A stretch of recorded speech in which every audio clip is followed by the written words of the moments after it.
First Republic Bank reported that the median income for Americans is $54,000. CNBC adds that 63% of Americans are living paycheck to paycheck. That means 1/3 or 30% of Americans are not saving for any kind of retirement or any type of emergency funds. So in this video, we'll show you 7 ways to save some money fast. All right, stay tuned. Watch the video to the end. Make sure you get all those 7 tips. So number 1 is credit cards.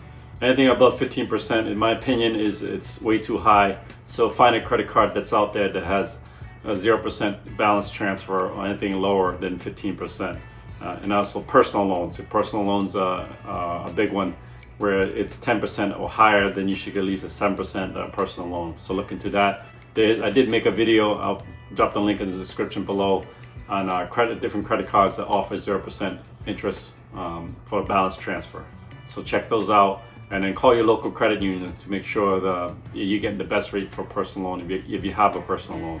So get that down, because credit cards, there's no way you can yield a 25% in the market at that rate. So it's better to aim to get that credit card balance down as fast as possible, in my opinion. Number 2 is bills. So mortgages, taxes, car insurance, and health insurance. So those things you might want to have review with your policy holder.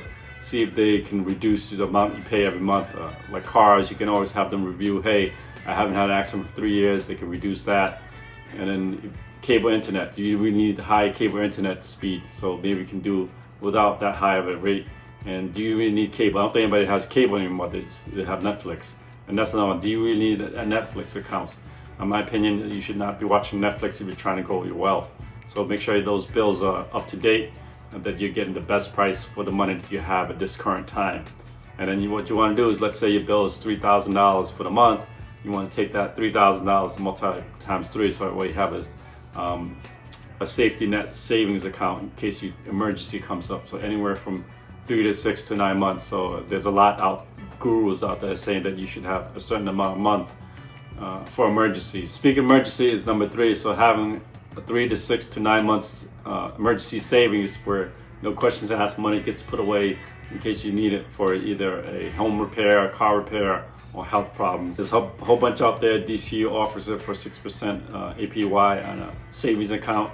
Ally Bank, Cit Bank is another one. Lending Club. There's a whole bunch out there that you can put into a high yield savings account and still be able to reach it and withdraw, where it's physical, that you can actually go get it if you need it in case of emergency. So I mentioned earlier about high savings account. Like my personal one that I'm using currently right now is DCU Bank or Digital Credit Union. It's part of the Massachusetts area. It's online. I think anybody can access it through across the United States. But they have a high yield savings account, which is 6%. There is a minimum that you have to keep in there, which is $1,000. But $1,000 times 0.06, it gives you $100 a year for having that in their account. So that's one of the ways you can increase your savings fast. Number 5 is a retirement account. It's like a 401k, 403b that's being offered by the employer. The recommendation out there is 6% to anywhere to 12%. I'm comfortable with 7%. Whatever you're comfortable with, and that's your decision that you're going to make for yourself. So you take a pre-tax dollars from your check. You basically don't see it. You don't even feel it.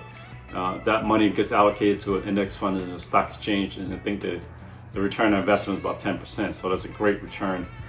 Versus if you had a credit card, that's 25% return. If you're a credit card company, you are making out. This video is brought to you by Hunter and Chavy. I am not a financial advisor. I am not a finance attorney. So whatever you see in these videos are for educational purposes only. So take what you will. If whatever you decide on finances is up to you at your own risk. All right, back to the prepaid program. So you should save anywhere from 6% to 12% of your income coming from your check. That way it goes to your investments, making a return on your investment. Number 6 is creating side hustles.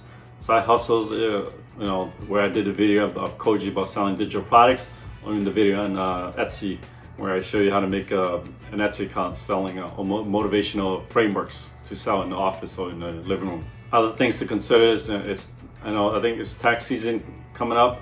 If you get a tax refund, put that money toward your savings as much as possible, that we can have that savings build up fast. Selling stuff online, like through eBay, I don't know if Craigslist is such a thing, but there's other sites like OfferUp, LetItGo.com, where people take like old furniture, like they'll take a couch and flip it, they'll clean it, flip it and sell for $1,000. So other ways to make a side hustle and earn extra income. And make that savings grow faster.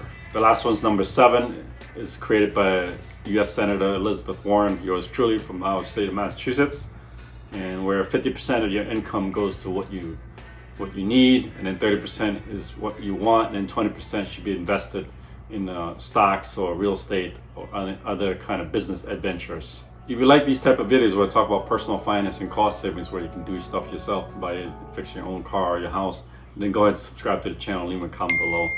I do appreciate every single one of you watching these videos and supporting me to get to 1,000 subscribers. I'll see you guys in the next video.